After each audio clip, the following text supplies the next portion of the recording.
Now it's time for On Point, where we speak to experts to delve deeper into the biggest news stories in the spotlight right now. South Korea has a number of quirks that make it quite the place of interest for many international tourists and a place that fascinates non-Koreans who just love Korean culture. One of these quirks is that the 14th day of every month is a kind of unofficial holiday, I guess, of sorts in South Korea. They're considered off the calendar and aren't like days like we see during the Lunar New Year or Chuseok holidays or the numerous so-called red days where most of us, if we're lucky, have the day off work due to it being a national holiday. Well, it wasn't the 14th yesterday, but it was November 11th, which means it was Pepero Day, a day when school students, co-workers, and couples pass out boxes of long chocolate-covered cookie sticks. For more on this phenomenon and the quirky nature of what is known as day marketing in Korea, we are joined by Lee Hong-ju, professor of consumer economics at Sookmyung Women's University. Good morning, Professor. Good morning. Now, Professor, since it was only yesterday, let's start with Pepero Day.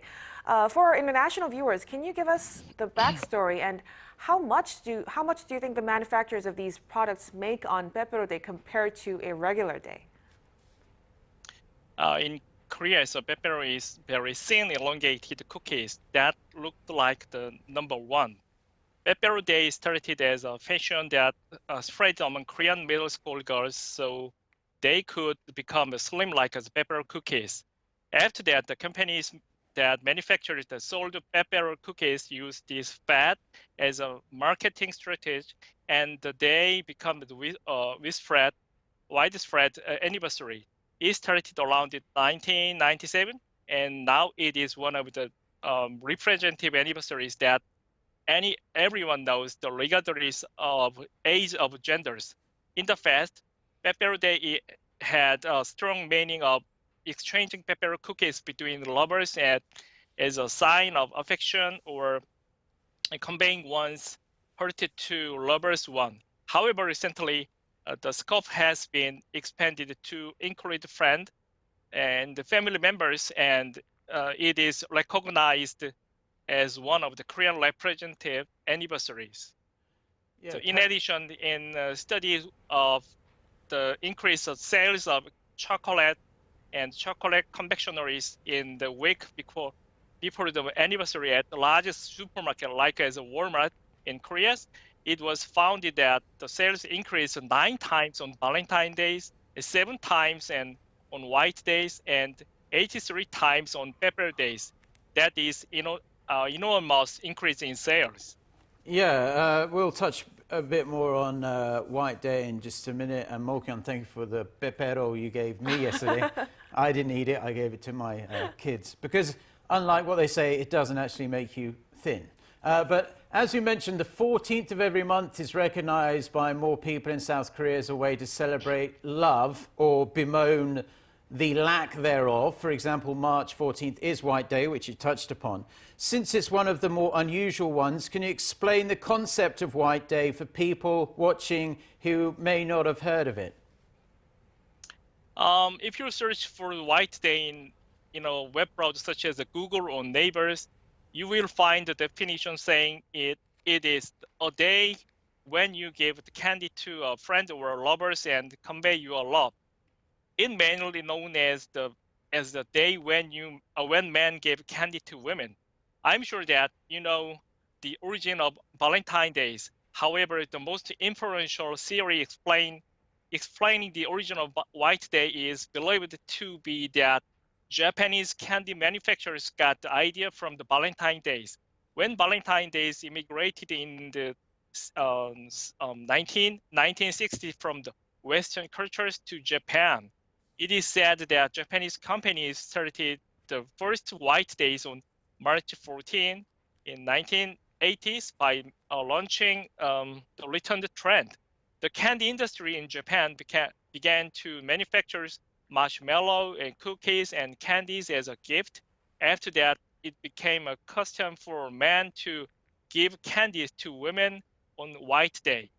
At first, it was mainly popular among young people in Japan. Of course, in addition, the various other origin of White Days are explained but this is most widely believed explanation. However, so only 3 countries celebrate these days, which is officially named White Days, and those are Korea, Japan, and China.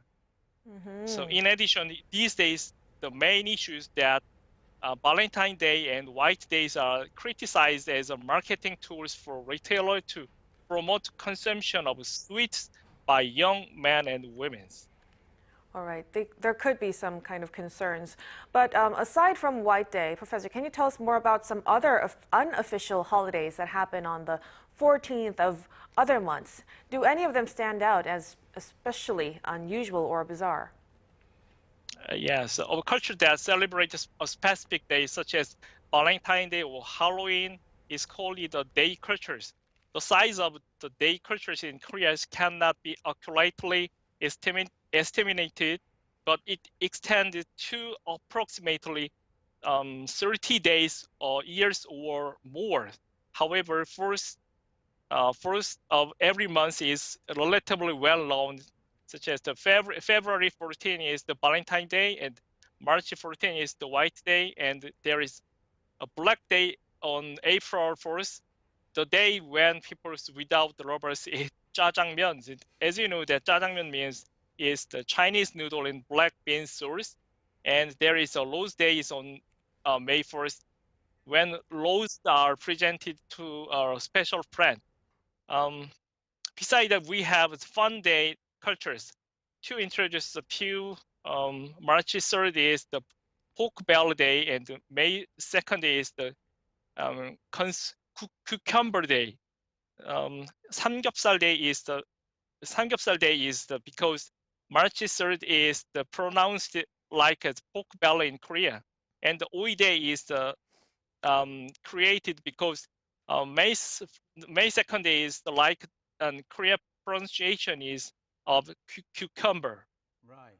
Okay, finally, if you wouldn't mind keeping this one as brief as you can for us, because we don't have much time left, but what do you make of people out there who say these days are just nothing more than just cash grabs by companies? It is one of the marketing strategies that utilize the social behavior pattern for anniversary, which ceremonially established in our lives in corporate marketing. In other words, it is marketing strategy that aims to influence consumer economics activities by creating social atmospheres and encourage consumption based on the long-standing social and the cultural characteristics of celebrating anniversary. Therefore, in terms of creating atmospheres where you can naturally communicate with others through the day cultures, these artificial holidays can be an advantage. However, these are many opinions that day culture acting as marketing events are not needed, and the specific companies or product being promoted should be avoided. In particular, the marketing by companies these days is overly commercialized. In addition, not everyone welcomes an official holiday like a Pepero Day. It is also true that celebrating anniversaries such as Pepero Day impose a burden on people financially. Therefore, consumers should not be bounded by companies' promotional strategies and think about how to actively utilize net functions of days marketing through wise consumption. Also, I think the reasons such as marketing is getting attention in Korea is the marketing strategy that reflects the characteristics of Korean society that has been effectively deployed. In Korean society, day, which means the anniversary, has social seriousness.